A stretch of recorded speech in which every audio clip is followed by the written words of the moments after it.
There we go, we're live. Hello and welcome to Midweek Medicine, where you are the medicine. And I'm joined by Joe Riley from Yes You on Substack, and myself, I am Alice. So today we're talking about change. And I don't know if you've noticed, there's quite a lot of change going on around us. And that change is also reflected in us. So there's a lot of change going on. So take a few deep breaths and we'll get on about talking about change. So I think we all find change difficult. I think that's a fact.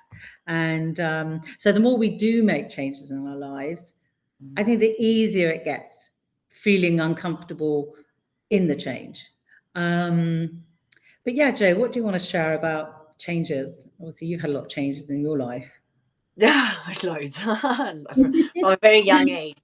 So I've learned to really be able to manage change and just allow myself to move through it. I think probably one of my biggest lessons and abilities to manage change in life was to actually realize that is to surrender and allow the change to take place naturally. Because I think as soon as we start resisting the change and we start feeling like we're losing control of the situation or everything's out of our control, we become very resistant. And then it actually makes our bodies contracted and we feel like we create so many other issues that don't actually need to be there, because change is actually important. It's part of us growing.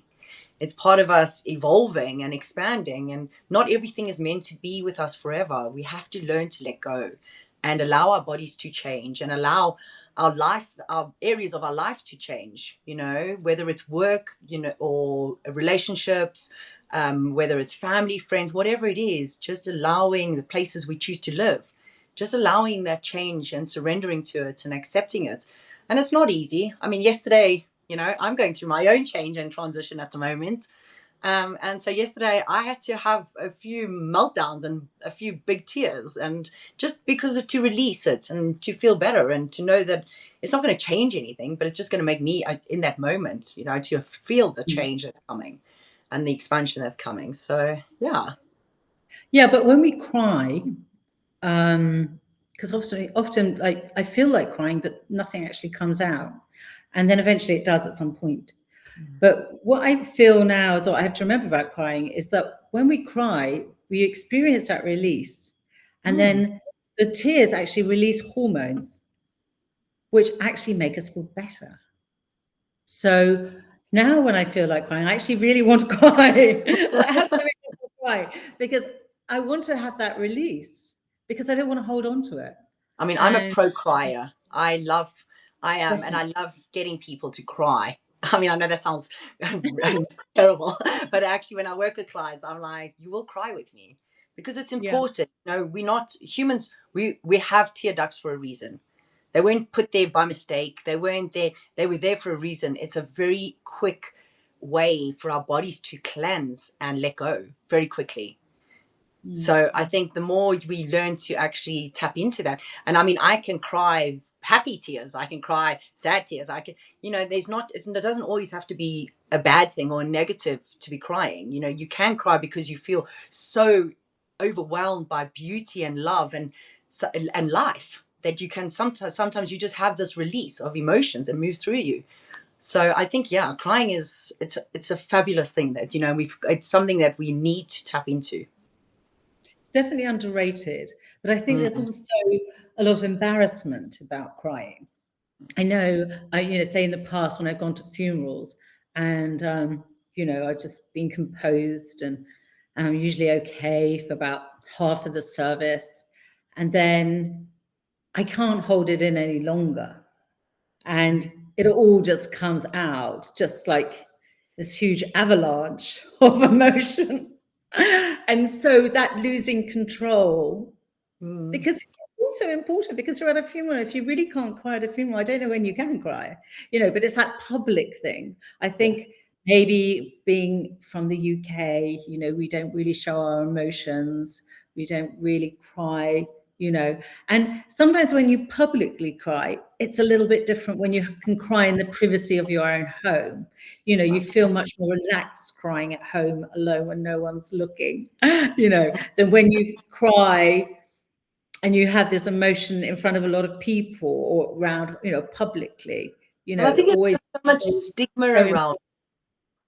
You know, there's such a thing about stigma that we've grown up, you know, and I think it's just a generational conditioning. You were never allowed to be emotional. You weren't allowed to show these emotions or to feel what you're feeling.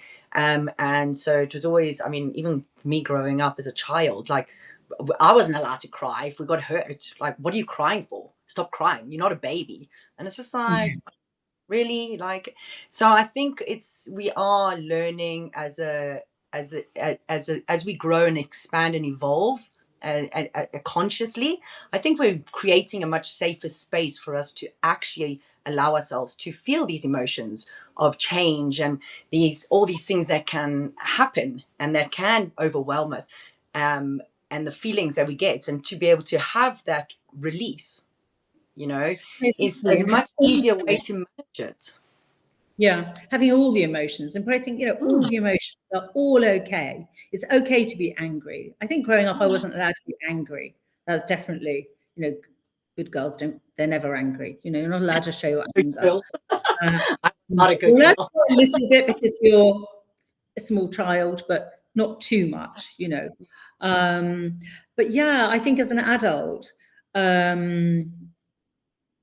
it can be a little bit more challenging crying publicly. I think it's okay at home. I put it that way. I think it's okay. I mean, publicly, you know, your makeup goes all funny, your face goes all bright red, and you feel like people are looking at you. And sometimes, I don't know about you, but when you've had grief in the past, you know, like my father died when I was in my 30s and other people died along the way. It's like when the floodgates come open, they just go on and on because there's so much pent up in there that hasn't been released in little bits, that when the floodgates open, especially if it's publicly, because actually it's probably all the other grief and all the other sadness that's coming through. It's like, oh, opportunity, floodgates open, tear ducts are moving, let's have a you know. And so publicly it can be, yeah, but even publicly now I'm getting better. But yes, of course, tears of joy as well. Absolutely. You know, the thing is, I think, especially in the West, we've put so many barriers around our heart not to feel, and not to share that feeling, and not being so open and honest about how you feel.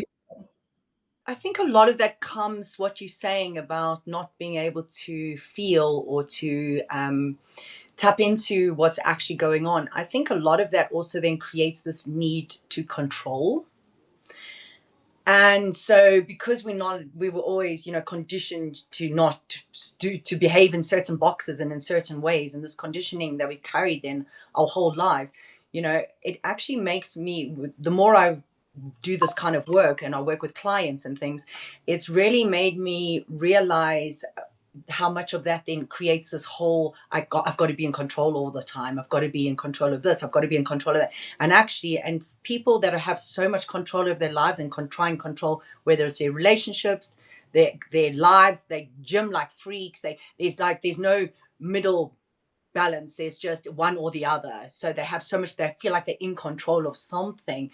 And I find people that actually struggle the most, because they struggle with expressing emotions. They struggle with expressing their truth. They struggle because they want to be in control. They don't want to come out of that box. They don't want to be seen as something else. And I think when you realize then how much you are actually controlling your life, you're actually resisting a natural flow. And so there might be doors that want to open for you that are going to actually be better for you, but because you want to control everything on your time, you actually block that. Putting blocks and barriers in front of all of that, and you feel like life becomes very hard and you're constantly battling. And I think, you know, it all comes around to the same thing.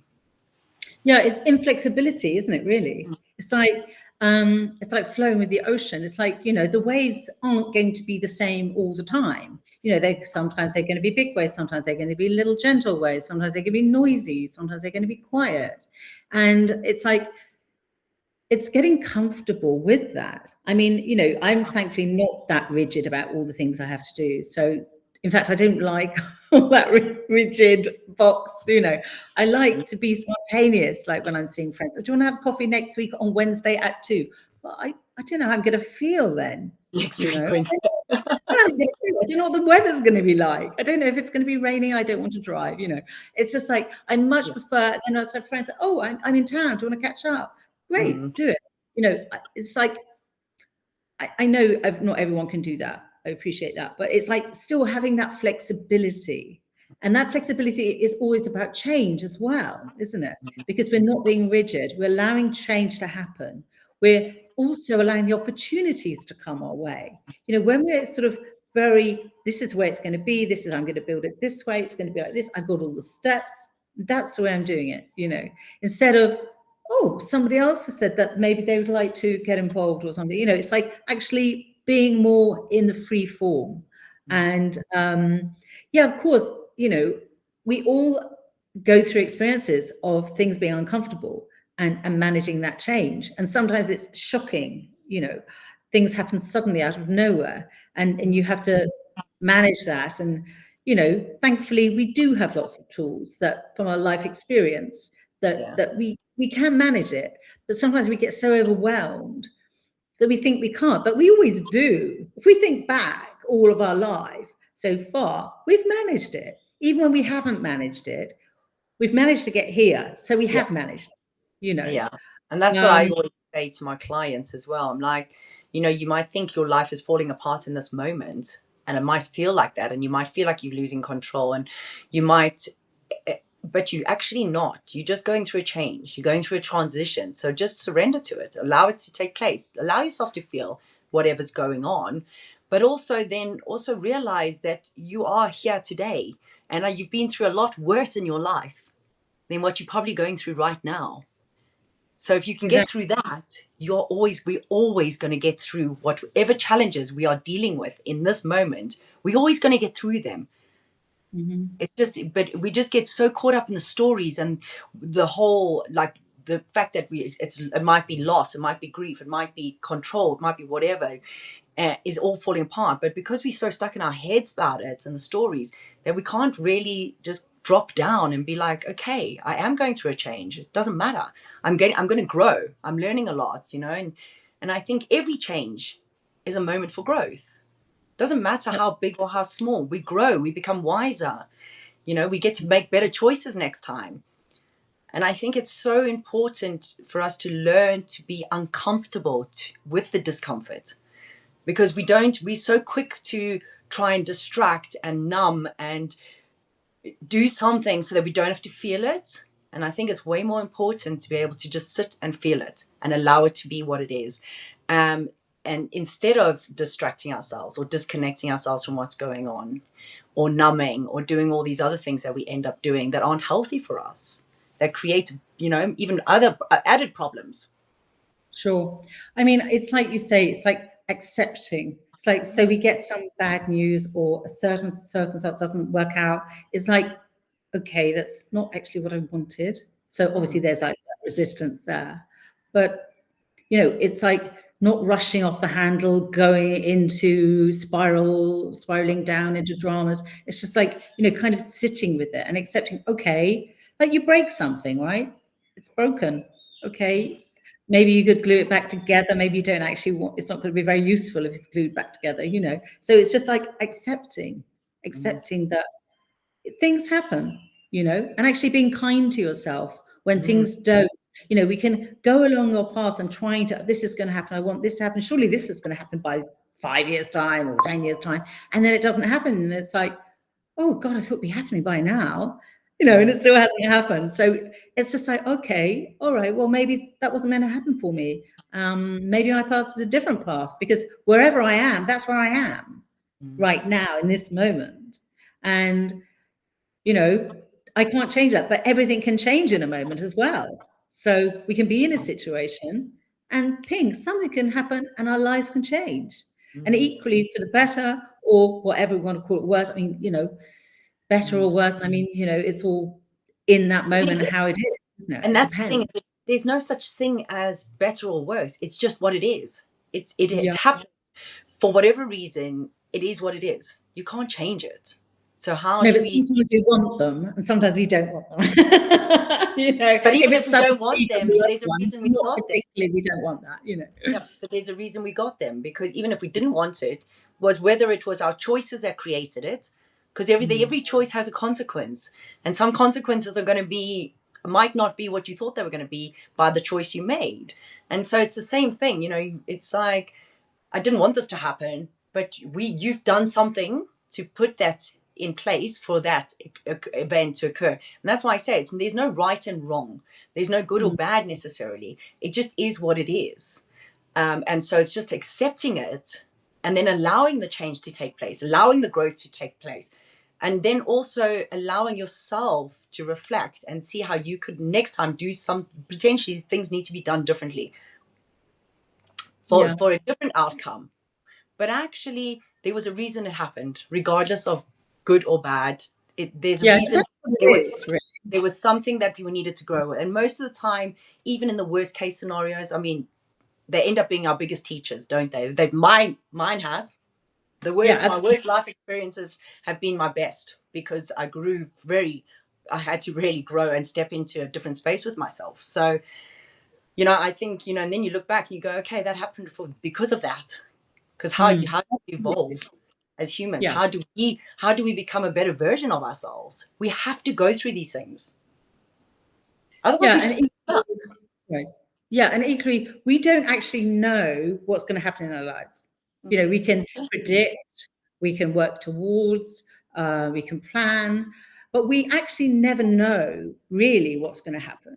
I mean, I would never imagine myself living in Bali in Indonesia for the last 9 years. I mean, that wasn't on my life plan. I'm very happy it was. It came into, we don't know.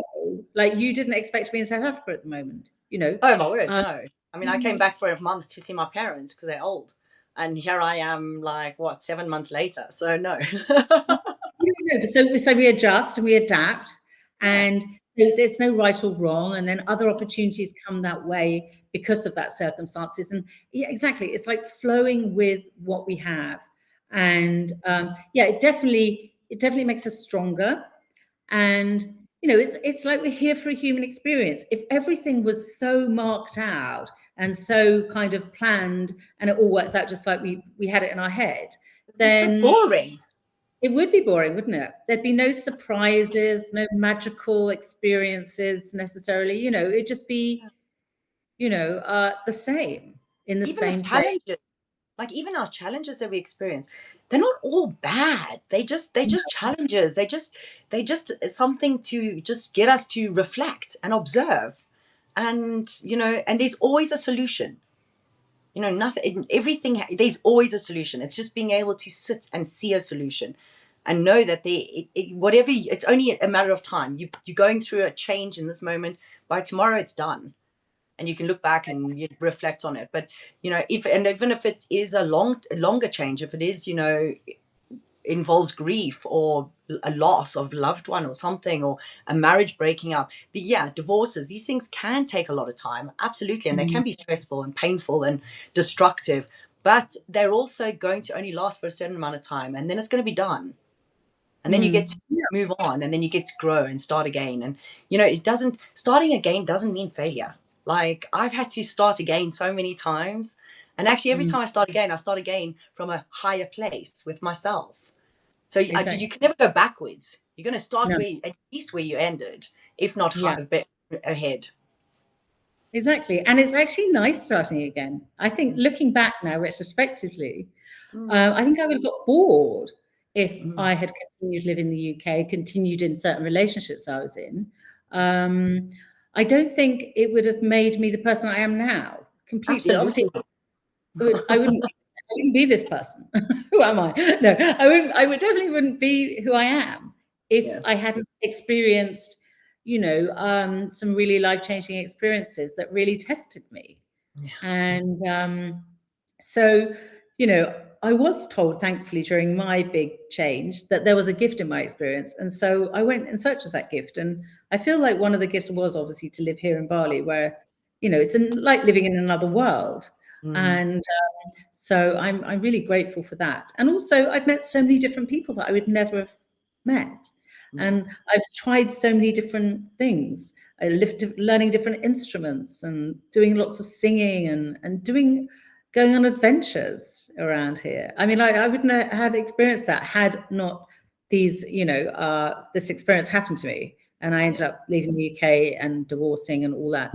So, I mean, so in a way, that's where I am, right? So I don't look back and go, oh, well, I wish I had that life, because actually that life ended. It wasn't meant for me. And instead, beginning again all the time actually is a great thing, because it's like, you can imagine, how do you want your world to be? Where do you want to live? What would be the best place you could live? I mean, I still play that game with myself now. I think I'm there, but there's adventures I'd like to go on and places I'd like to visit and things I'd like to do. But yeah, I think it's having had these experiences of massive change actually prepares us for more and more change, because there is only change. Yeah. So absolutely. Anything can prepare you for that, it's got to be a good thing. Yeah. And I think the only thing that does prepare you for that is learning to be uncomfortable with the discomfort and know that it's going to be fine. It's all going to work out in the end. No matter what, you're going to get through it, because we need to get through these things. I think the only time, and unfortunately, and sometimes you choose not to move through it, and you might take in the exit path, whatever, but you can only go up or down. You're going to check in or check out. You're going to make a change, or you're going to go the other way. And that is, at the end of the day, it's a choice. But if you choose to make a change. Sometimes we get stuck, don't we, at times? We get stuck and we get a bit misdirected. It's like, I don't know where to go. I don't know what to do. I can't be the only one with that one. And sometimes it takes longer to allow the time to, so not to force it, and just say, okay, well, I'll just be with that. I'm uncomfortable with it. Don't and surrender to it. Yeah, surrender. And just let it have a lot of passion for yourself as well. Because I think we can be really hard on ourselves when we don't have things sort of sorted in the Western kind of world. We don't have everything, where we're living, our partner, and this and that or whatever. So I think, I think sometimes I feel a bit of a failure for, because it's so indoctrinated for how it should have been. And when we don't fit into that. Yeah, it's all the judgment, and we feel so pressurized to fit into all these boxes of, you should do this by this age, you should have this family, you should have this white picket fence, you should do this, you should that. But it's just like, who says so? Like, who actually decided this at the beginning? Like, who made this a rule for everybody? We're all different. Our timelines are all different. We all grow and expand into ourselves at different times. Some people do it when they're young. Some people do it much later in life. There's no right and wrong. It's just, but it's actually just taking all that pressure off ourselves and being like, you know what, this is my life, and being able to fully step into it, into your truth, into your power, and do it your way. Do it the way that lights you up, that brings you joy, that makes you happy. Not the way your family think you should do it, not the way your friends think you should do it, not the way work says you should do it, but what feels right here. And I think the more we learn to tap into these spaces and trust ourselves that we're making the right decision, the more life, I think, opens up in a way more magical way for us. And it's like, well, now you're doing something that lights you up. Now you're doing something that makes you happy. So now you're going to actually experience more of that. Yeah. And it makes you stronger. I mean, having things that, are difficult to manage, it only makes you stronger. So, and it actually pushes you maybe to where you need to be going. Yeah, definitely. When you have to dream up a new life, right, you don't have that life, now I've got to get a new one. What do I want it to be? Where do I want it to be? So it actually opens up much more opportunities, and it makes life more exciting, doesn't it, really? Absolutely. And I think what you've just said is a very big key to that. I think if you then think about that as, it's okay to let go of the old identity. Because if we try and keep our identity, but we want change to happen, it can't happen.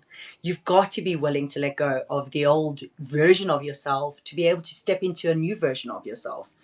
to be able to grow and become a better version of yourself, you have to start letting go of these identities. It doesn't mean we don't have to always think because we have one identity that we need that identity for the rest of our lives. We have to evolve. You've got to let go of our old identities, because unless you do that, you're always going to stay stuck. You're always going to repeat the same patterns. You're always going to be doing the same thing. No matter how much you want it in your head, the change, it's never going to happen unless you really allow yourself to let go of everything and step into a new version of yourself. Yeah, I mean, a lot of those identities are actually masks, aren't they? They're playing roles in society to fit in. And really, the best way to be is actually be your true self.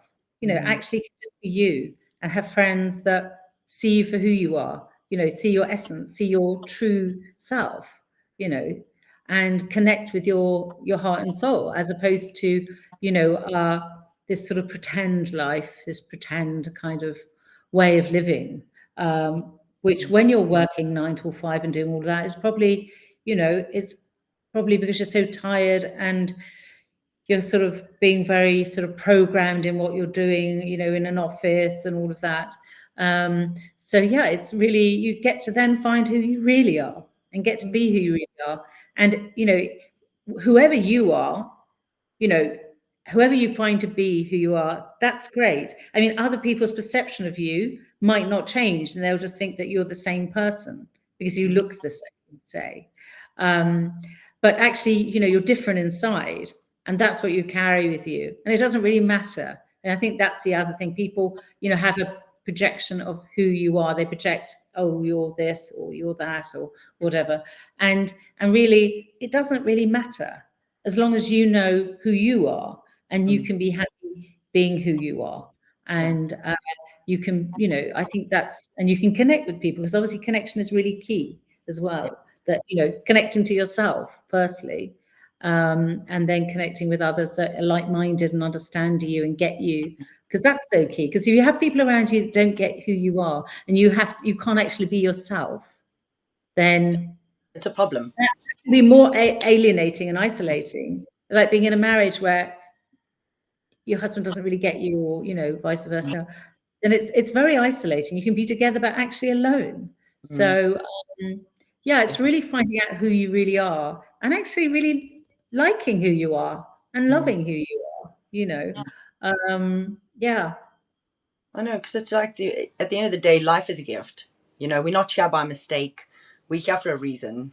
And it's just, and sometimes for some of us, it takes a little bit longer to figure that out and to be able to really understand that we're all here for our own purpose, to experience life in our way that we want to experience it, and when we can take ourselves out of the boxes and the systems and the conditionings and the programming of what should be, because under somebody else's view or opinion, and actually do it your way, it is a gift. Life is a gift. Even all of it, the ups, the downs, the uglies, the messes, the whole lot, it's all part of the journey. Yes, exactly. And you can't be happy, like really, really happy, if you haven't actually experienced sadness. I mean, it's the opposites, isn't it? If you don't know what grief is, then it's like grief is such an all-encompassing experience. It breaks you open so wide. And so, if you haven't experienced that, then isn't love the same thing? Isn't it something where it breaks you open and, experience something to a far greater degree than usual? So, it's all the opposites, really, isn't it?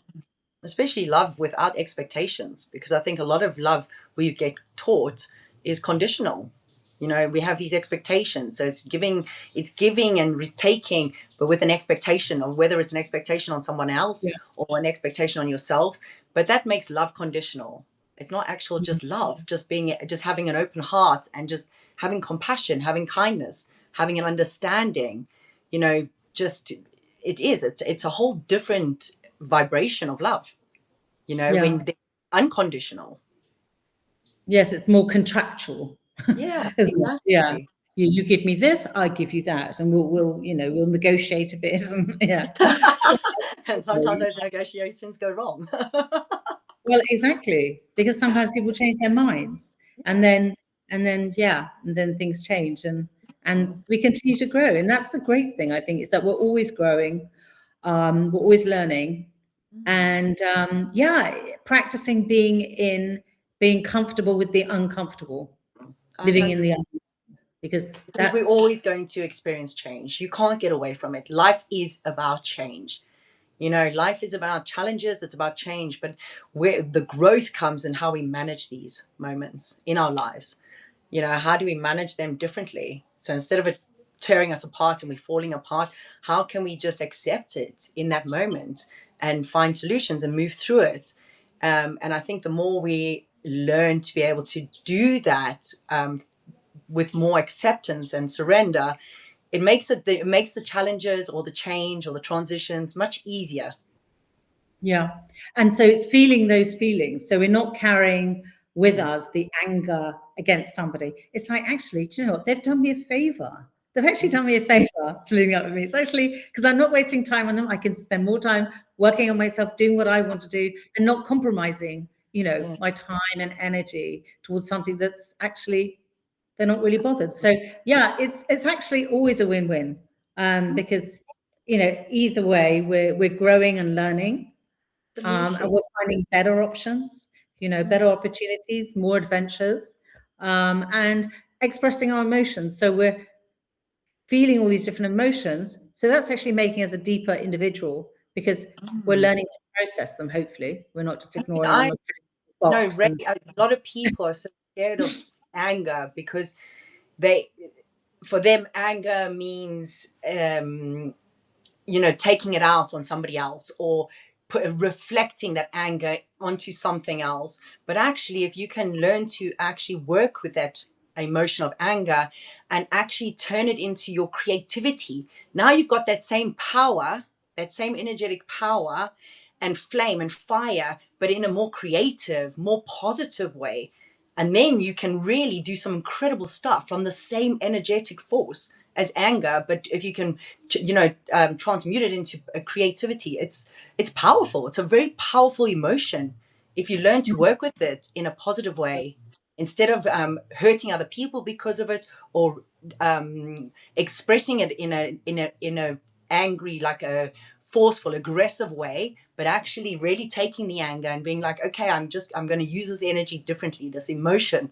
And so I actually do a lot of work with clients that are going through anger, and we do like different techniques and things to actually turn it and watch it turning into creativity, so it becomes more powerful and something you can actually tap into. Exactly. And I think, again, it's coming back to feelings and how we manage our feelings.